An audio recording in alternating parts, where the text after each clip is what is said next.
ఆధునిక జీవితంలో మనిషి చాలా బిజీ అయిపోయాడు. తీరిక లేకుండా గడుపుతున్నాడు. కొన్నిసార్లు ఫోన్ ఎత్తడానికి కూడా సమయం ఉండదు. అలాంటి సమయంలో ఏదో ఒక కాల్ వచ్చి అంతరాయం కలిగిస్తూ ఉంటుంది.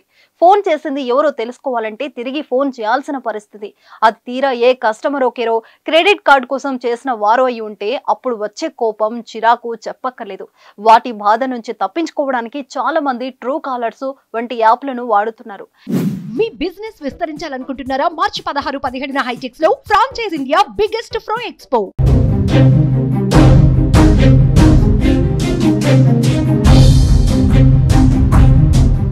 ఇకపై ట్రూ కాలర్ అవసరం లేకుండానే ఫోన్ చేసేది ఎవరో యూజర్లకు తెలిసేలా చేయాలని టెలికాం ఆపరేటర్లకు ట్రాయ్ ప్రతినిధులు చేసింది.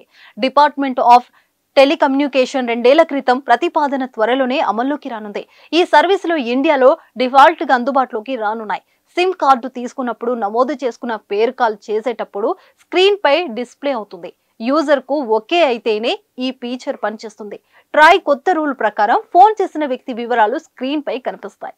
కస్టమర్ల అభ్యర్థన మేరకు టెలికాం కంపెనీలు కాలింగ్ నేమ్ ప్రెజెంటేషన్ ని అందించాలని ట్రాయ్ ప్రతిపాదించింది. ఇప్పటి వరకు మొబైల్స్ లో సేవ్ చేసుకున్న పేర్లు మాత్రమే కాల్ చేసినప్పుడు డిస్ప్లే కనిపించేది. అయితే తాజా ప్రతిపాదనలతో మన ఫోన్ లో సేవ్ చేయని నెంబర్ల నుంచి వచ్చే కాల్స్ ఎవరు చేశారో తెలిసిపోనుంది.